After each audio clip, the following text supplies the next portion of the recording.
Welcome to the Deep Dive. We're here to unpack some, pretty complex global narratives and hopefully bring you the insights that really matter.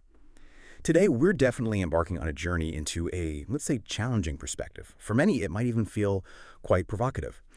We're going to distill the arguments of Professor Jeffrey Sachs. Now, he's a figure of, immense standing, not just academic economist. He has this long, really distinguished history as a high-level advisor to numerous governments, international bodies. That gives him this unique sort of insider's vantage point on global affairs. And Professor Sachs, he offers this rare, really critical re-examination of the last, 30 years of Western foreign policy.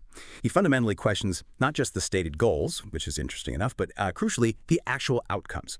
So our mission today is to try and extract the most important nuggets of knowledge, of insight from his analysis, really helping you understand what Sachs believes are the kind of underlying currents shaping global geopolitics today. And look, this deep dive isn't about finding consensus. It's really about exploring an alternative, and you have to say, highly influential interpretation of events.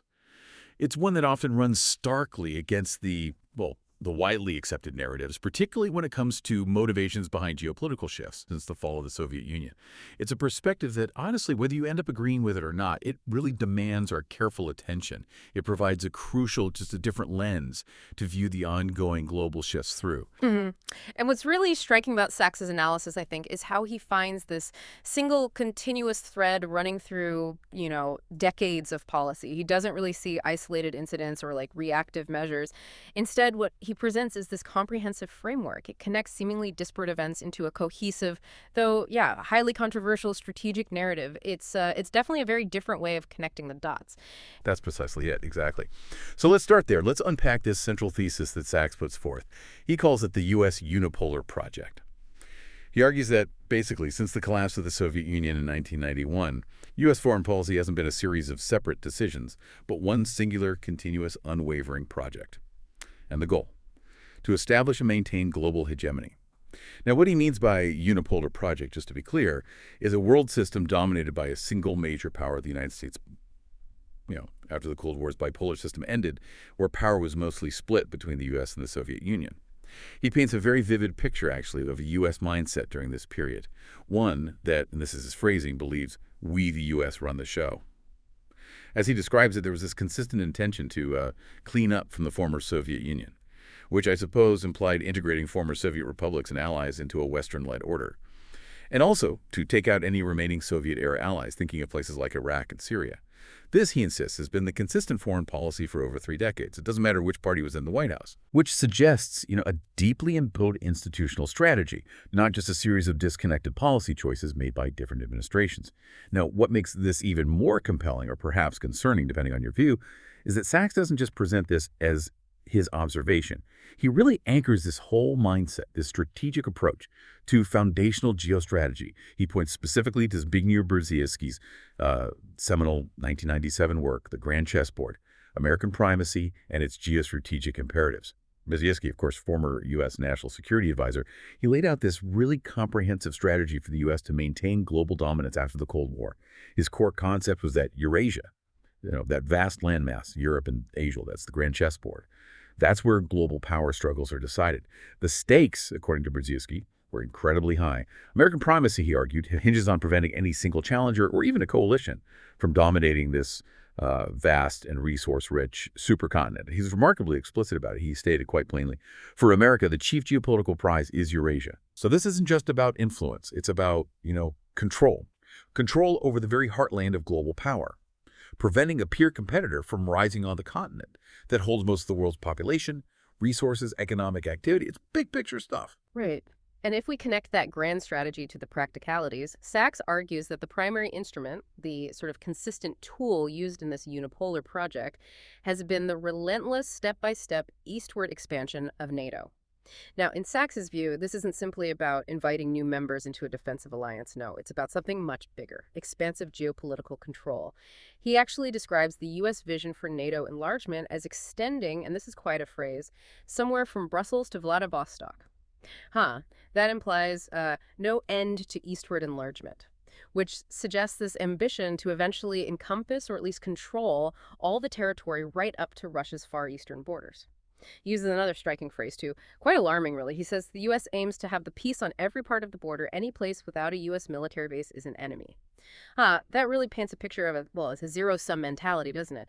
Where any unaligned territory is automatically viewed with suspicion, potentially as hostile. And Sachs draws a really fascinating historical parallel here. He links his modern strategy directly back to British imperial history, specifically to Lord Palmerston in 1853, during the run-up to the Crimean War. Palmerston's goal back then, Sachs says, was to surround Russia in the Black Sea and deny Russia access to the eastern Mediterranean. Basically, limit Russia's naval power, its strategic reach. Sachs contends that the modern version of this strategy, the one articulated by Brzezinski, is effectively about neutralizing Russia as more than a local power, making sure it can't project power globally. And he emphasizes Brzezinski was completely clear about this in his writings. It wasn't hidden. Sachs then specifically lists the countries he sees forming the strategic blockade in the Black Sea littoral region today: Ukraine, Romania, Bulgaria, Turkey, and Georgia. From that perspective, it looks like a geographic encirclement designed to limit Russia's strategic access, especially to warm water ports and vital shipping lanes, things that have been, historical goals for Russian foreign policy for centuries. Which immediately brings up a really important point, doesn't it? What about all those assurances supposedly given to Russia about NATO expansion right after the Cold War? Sachs points to extensive declassified documents. He says they reveal numerous Western leaders, people like U.S. Secretary of State James Baker, President George H.W. Bush, the Germans Genscher and Kohl, Mitterrand from France, Thatcher, Hurd, Major from the U.K., even the NATO Secretary General Werner. He says all of them provided explicit security assurances against NATO expansion to Soviet leaders Gorbachev and Shevardnadze. This was back in 1989 to 1991. For instance, there's James Baker's famous not 1 inch eastward formula. Apparently, he didn't just say it once. He tried it out 3 times with Gorbachev in February 1990. Helmut Kohl assured Gorbachev that NATO should not expand the sphere of its activity. And John Major, the British PM, personally told Gorbachev in March 1991 that regarding NATO expansion, nothing of the sort will happen. So Sachs interprets these events, unsurprisingly, as a series of broken promises. He claims Russia was, quote, pretty damn upset by the subsequent NATO enlargements, first in 1999 Poland, Hungary, Czech Republic, and then especially in 2004, which brought in the Baltic states, Romania, Bulgaria, right up to Russia's borders in some cases. He views these expansions as a complete violation of the post-war order, a fundamental trick or defection. He argues these actions just laid the groundwork for deep Russian distrust and, resentment. And to really bolster his argument about the long-term, calculated nature of this Unipolar Project strategy, Sachs brings up the 2019 Rand Corporation report. The title is pretty revealing: Overextending and Unbalancing Russia. This report, he points out, explicitly identifies nonviolent, cost-imposing options for the U.S. and its allies. The report's aim is quite clear, quite explicit, to stress overextend and unbalance Russia's economy and armed forces and the regime's political standing at home and abroad. Okay. What's key here is that this isn't some secret memo. It's a publicly available analysis from a very influential U.S. strategic think tank. It outlines a deliberate strategy to weaken a major power, but without direct military confrontation. It reads almost like a clinical blueprint for geopolitical competition. And the Rand report goes into detail, outlining specific proposals across different domains, all designed to place, as it says, heavier burdens on Russia than would be imposed on the United States for pursuing those options. So economically, for example, it suggests expanding U.S. energy production to push down global oil and gas prices, hitting Russia's main revenue stream. It also proposes deeper trade and financial sanctions and helping Europe import non-Russian gas, to reduce Moscow's energy leverage. Then, from an ideological informational angle, the report recommends things like diminishing faith in the Russian electoral system, creating a perception the regime isn't pursuing public interest, maybe highlighting corruption, encouraging domestic protests, undermining Russia's image abroad. And it does prudently note the risks, like potential Kremlin repression or Russia lashing out in response. Militarily, the Rand proposals are just as detailed. They include things like reposturing bombers within striking range of Russia, deploying additional tactical nuclear weapons, repositioning ballistic missile defense systems potentially close to Russia's borders, increasing naval forces, especially in key areas like the Black Sea, also increasing U.S. and NATO land forces in Europe, holding provocative military exercises right on Russia's borders, and even explicitly suggesting withdrawing from the INF Treaty, the Intermediate Range Nuclear Forces Treaty, specifically to build and deploy new missiles in Europe. Sachs then makes the direct connection. He says this RAND paper asking, how do we annoy Russia and how do we extend Russia, was literally the strategy the Biden administration followed, which suggests, if he's right, a very detailed, pre-planned, long-game approach to managing Russia's power, something far beyond just simple deterrence. This very analytical and, yeah, for many people, quite stark view of Western foreign policy leads us straight into Sachs's sharp critique of Europe's role since '91. He claims Europe has had, and these are strong words, no voice, no unity, no clarity, no European interests, only American loyalty. This, he argues, has come at a really heavy price for Europe itself. He says Europe has paid a heavy price for this lack of an independent policy direction. He basically contends that this subservience, as he sees it, has left Europe vulnerable, unable to pursue its own strategic goals, and often just caught between U.S. and Russian interests, much to its own detriment. That is a powerful assessment, and yeah, rather bleak. So if Europe's been so silent, as he claims, were there any moments of significant dissent? Any breaks from this perceived American loyalty? Sachs does highlight one key moment, the 2003 Iraq War. He calls it the last moment of significance, where Europe actually displayed a distinct voice. And you probably remember France and Germany, they explicitly stated they did not support the U.S. going around the UN Security Council for that war. It was a very clear, very public divergence from Washington's approach. And Sachs views that as kind of the final flicker of an independent European foreign policy. But then Sachs makes an incredibly controversial claim, a really stark one actually, about the Iraq War's origins. He asserts that the Iraq War was, quote, directly concocted by Netanyahu and his colleagues in the U.S. Pentagon. He specifically names Paul Wolfowitz and Douglas Feith, key figures in the Pentagon at the time, as having coordinated this with Benjamin Netanyahu. He claims it was a war carried out for Israel. Now that's a profoundly strong statement, highly contentious. It runs completely counter to the commonly accepted narratives about why that war started. And to provide some context for this assertion, Sachs connects it back to a 1996 report called A Clean Break, a new strategy for securing the realm. This document was prepared by a study group that included people like Richard Pearl, Douglas Feith again, and David Wurmser, all pretty influential figures in U.S. foreign policy circles, especially neoconservative ones. A Clean Break explicitly advocated for Israel to shape its strategic environment proactively. And one of the key recommendations was, specifically, removing Saddam Hussein from power in Iraq. Why? Because it was seen as an important Israeli strategic objective in its own right, but also as a way of foiling Syria's regional ambitions. The report also championed this idea of peace through strength and self-reliance for Israel, moving away from the land for peace approach that had guided earlier efforts. So Sachs's point is that this intellectual blueprint, which focused on regime change in the Middle East to serve specific regional interests, directly influenced the decision-making that ultimately led to the Iraq War. And to deepen the context around these alleged long-term plans for regime change in the Middle East, Sachs brings in General Wesley Clark's remarkable story, and widely cited. Clark recounts this startling conversation he had shortly after 9/11. A Pentagon official apparently showed him a memo, and this memo outlined a plan to take out 7 countries in 5 years. The list started with Iraq, then Syria, Lebanon, Libya, Somalia, Sudan, and the final target was Iran. Clark's source apparently assessed this whole plan with a pretty cynical analogy. I guess if the only tool you have is a hammer, every problem has to look like a nail. It suggests a rather blunt, almost, industrial approach to foreign policy, where military intervention just becomes the default solution for everything.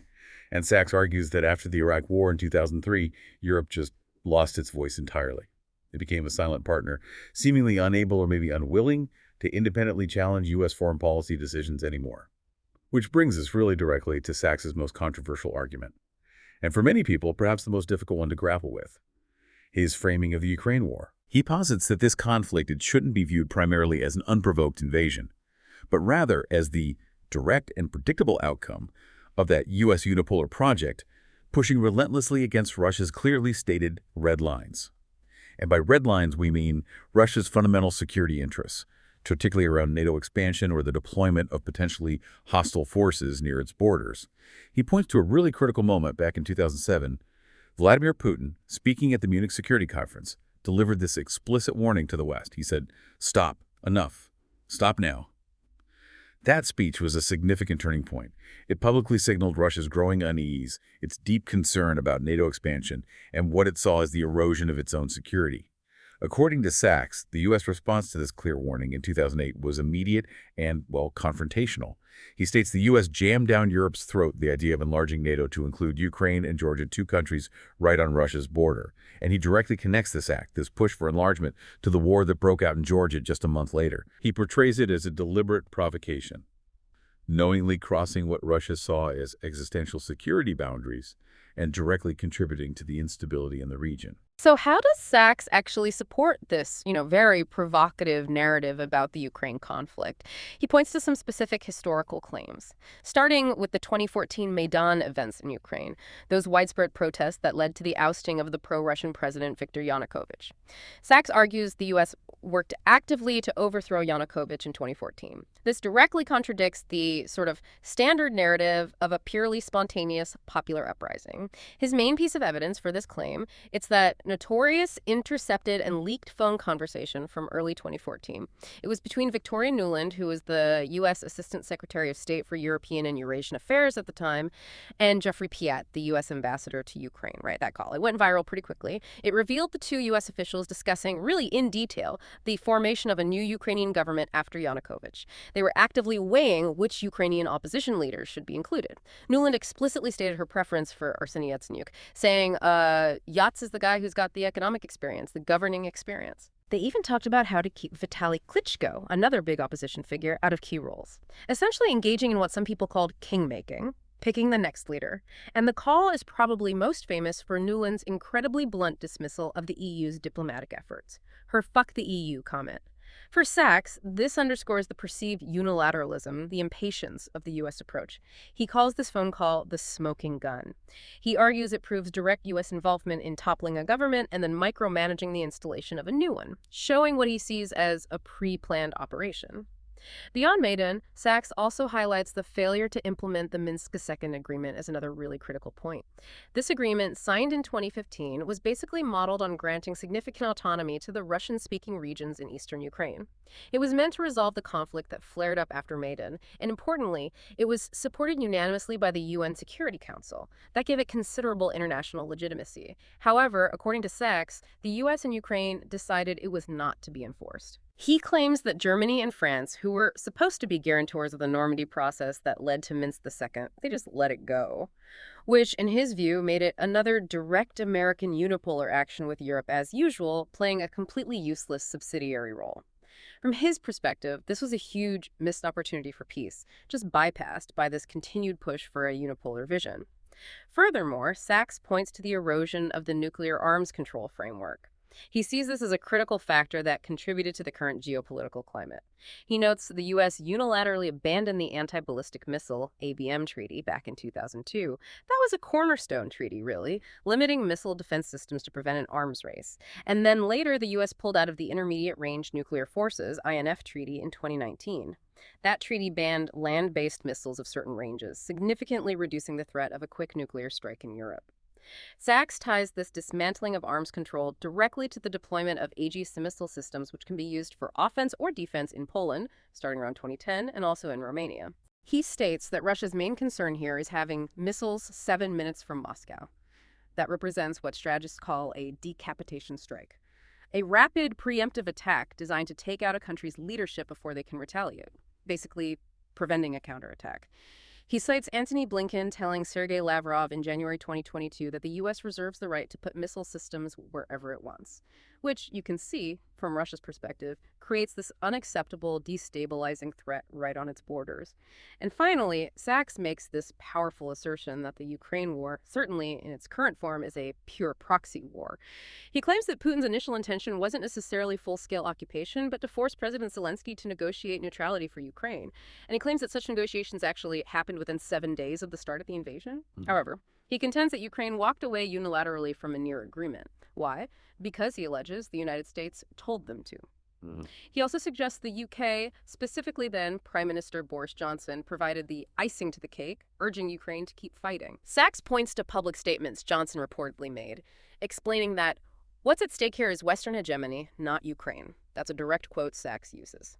Sachs then provocatively notes U.S. senators stating that this conflict is a wonderful expenditure of our money because no Americans are dying, framing it clearly as a pure proxy war. So from Sachs's perspective, the U.S. project, the Brzezinski idea, the Rand Report plan to unbalance and overextend Russia, it failed. Russia didn't fold its hand as anticipated. Instead, it escalated, resulting in the current terrible, protracted conflict.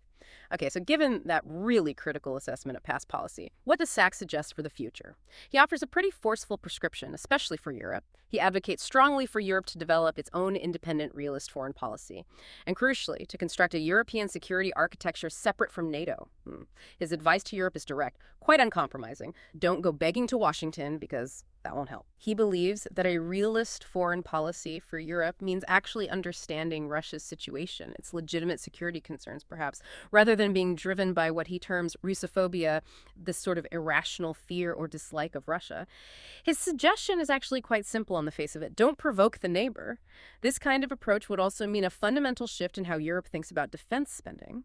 Sachs suggests Europe should invest maybe 2–3% of its GDP into a unified European security structure.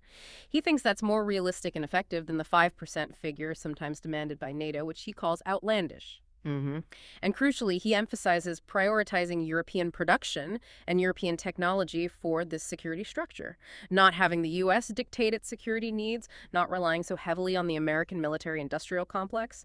He argues really vehemently for strong strategic autonomy for Europe, where its defense capabilities, its foreign policy decisions are truly its own. And Sachs draws a stark contrast here between what he sees as Europe's core values, its commitment to climate action, decency, social democracy, multilateralism, the UN Charter, and the U.S., which he claims stands for none of those things. That's a very strong statement.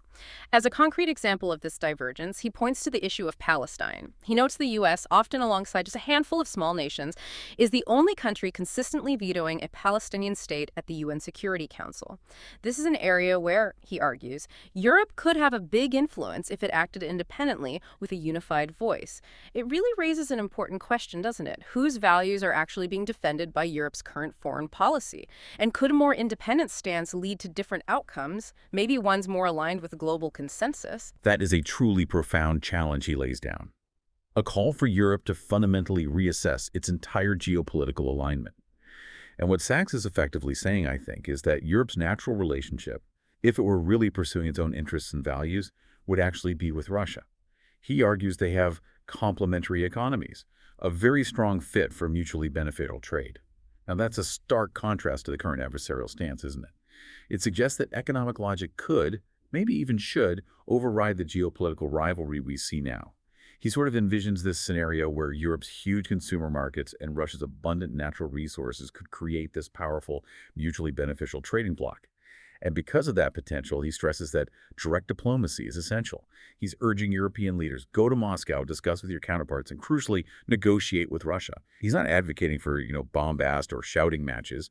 He calls for pragmatic, high-level discussions. He even makes a point of regarding Russian Foreign Minister Sergei Lavrov as a brilliant foreign minister, encouraging negotiation rather than just dismissive rhetoric. It suggests a much more pragmatic, maybe less ideological approach to international relations is the path forward he sees for Europe. And then, to sort of cap off his prescription for Europe, Sachs offers this strong endorsement of neutrality. He particularly highlights the historical model of Finlandization. Now, for those maybe unfamiliar, Finlandization refers to Finland's foreign policy during the Cold War. It maintained neutrality, good relations with both the Soviet Union and the West, even though it shared that long border with the USSR. Sachs points out its historical success. He argues that Finlandization landed Finland #1 in the World Happiness Report year after year. Made it rich, successful, happy, and secure, he says, before its recent decision to join NATO. He frames this as clear evidence that strategic neutrality can actually lead to prosperity and stability. He also mentions Austrianization, referring to Austria's neutrality since 1955, calling Austria a wonderful place that's thrived by staying out of the big power blocs. And he argues that Ukraine being neutral was in fact smart from a strategic point of view before the current conflict escalated. The strategic rationale for neutrality, in Sachs's view, it seems pretty clear. If you've got two superpowers, it's just smart to keep them apart a little bit. Right. You create a neutral space, a buffer zone, rather than pushing one's nose up against the other. especially, he implies, when one side, the U.S., is perceived as the one doing the pushing.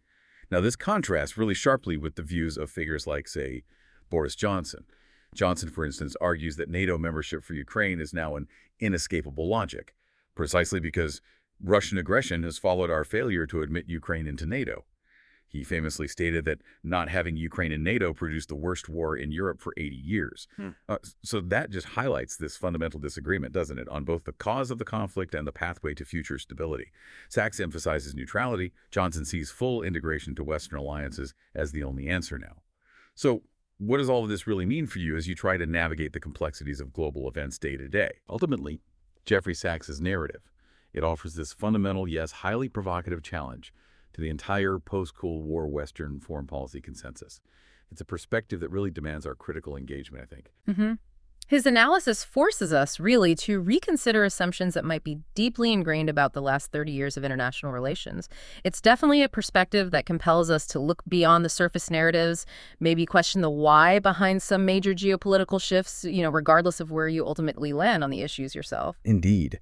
Whether you agree or disagree with Sachs's specific claims, his interpretations. His analysis just compels a critical re-examination of Europe's historical role, and perhaps more importantly, its future in what looks like an emerging multipolar world. It's really about opening up a different lens, isn't it? A different way to view recent history, one that considers underlying drivers beyond just what's stated or what hits a news cycle each day. Exactly. And maybe here's a final provocative thought for you to consider. Drawing from Sachs's broader philosophy, perhaps, he fundamentally believes there are no deep reasons for conflict anywhere, which is quite a statement. He asserts that every conflict I study is just a mistake based on misperception or flawed strategy. He champions this idea that humanity actually has plenty on the planet for everybody's development. He thinks the ultimate long-term prospect for humanity is very good, but only if we don't blow ourselves up first. And this raises a really profound question that kind of hangs over this whole discussion. In a world with such potential for abundance, collaboration, shared prosperity, what are the true obstacles to peace? And how might a fundamental shift away from a unipolar confrontational mindset towards one of shared vision, mutual respect, direct diplomacy, how might that unlock a more prosperous and secure future for everyone? It's certainly something to mull over.